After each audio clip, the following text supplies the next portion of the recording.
Assista esse vídeo até o final, porque nele eu tenho uma denúncia muito séria para fazer.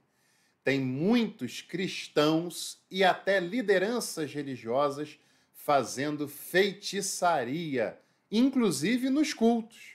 E eu vou lhe mostrar isso agora nesse vídeo. Mas antes eu só preciso lhe pedir para você se inscrever no canal, ativar todas as notificações e, é claro, já deixar o seu like nesse vídeo, que muito ajuda na nossa produção e no desenvolvimento deste canal. Bom, quando eu falei no início que tem muitos cristãos fazendo feitiçaria, magia, parece talvez um título sensacionalista para chamar a sua atenção. E é claro que eu quero que você assista esse vídeo, como os outros do canal, que você assista até o final, evidentemente, mas esse não é apenas um título provocativo. É literalmente isso que eu acabei de falar com você.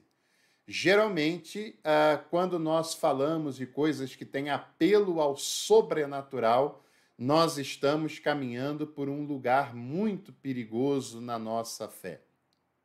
Muitas vezes as pessoas formam a sua fé com aquilo que elas acham, com aquilo que elas consideram ou aquilo que é ensinado a elas através das lideranças eclesiásticas.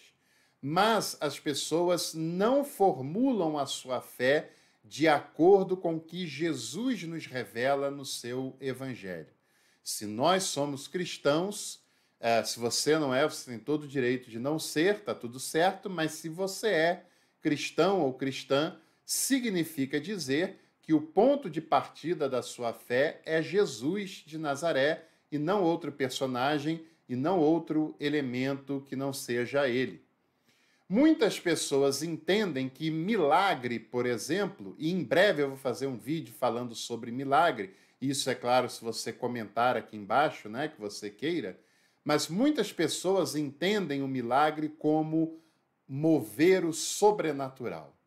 Como mover o sobrenatural em favor do ser humano.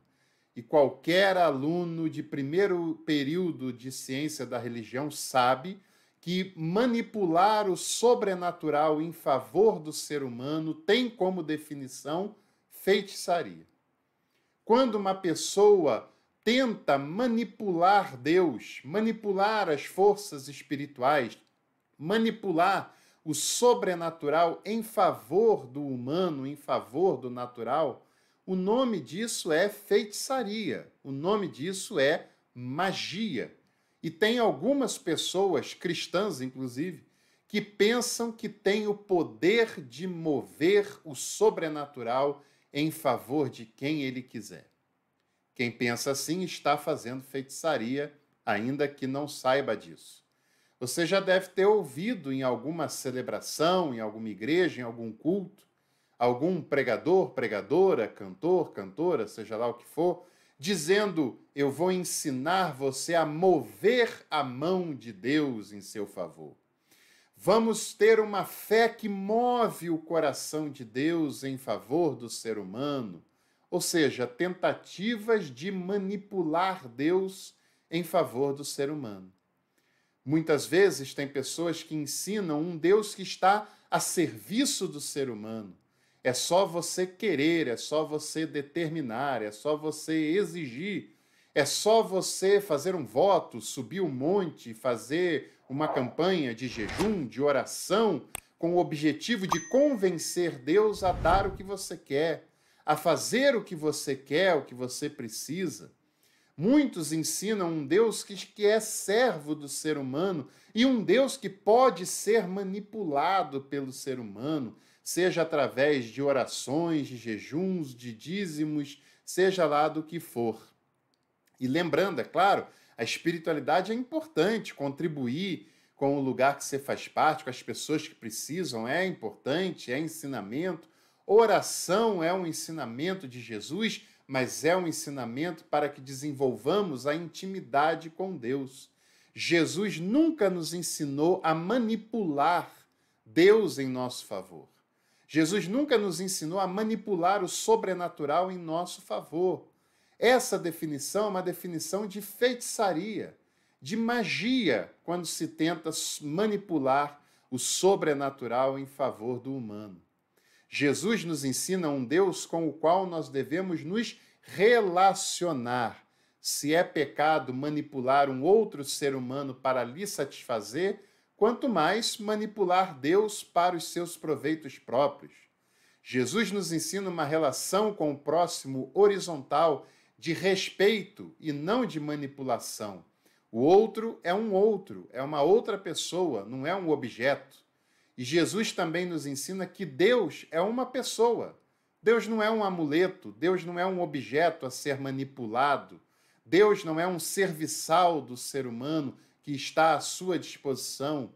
Pelo contrário, segundo o que Paulo nos ensina, nós é que devemos ser servos de Deus e não querer fazer o contrário. Muitos pensam que a oração é apenas para obter benefícios de Deus. Muitos pensam que o jejum é uma maneira de convencê-lo a me abençoar. Mas a Bíblia diz que nós, quando nos aproximamos de Deus, devemos crer que Ele existe e que Ele é abençoador daqueles que o buscam. Deus já tem o coração voltado à nossa vida, à nossa necessidade.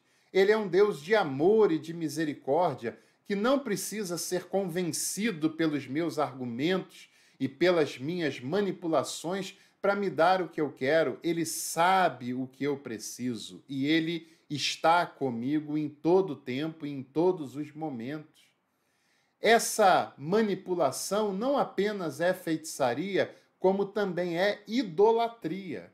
Porque esse Deus que as pessoas se relacionam como sendo um servo do ser humano, à disposição do ser humano, que deve ser convencido, que deve ser manipulado para dar o que o ser humano quer, que vai sempre dizer sim a todos os caprichos dos seres humanos, esse Deus não é o Deus que Jesus revela.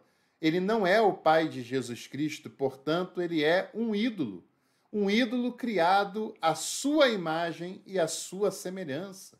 A imagem e semelhança de quem faz isso, de quem prega isso, de quem ensina isso, de quem canta isso. Porque não é o Pai de Jesus, não é o Deus amoroso, misericordioso, perdoador, o Deus solidário, companheiro, que Jesus nos ensina em todo o Evangelho. Se você se relaciona com um Deus que não é aquele que foi revelado por Jesus, você está cometendo idolatria, e isso é pecado, isso é paganismo, isso não é cristão.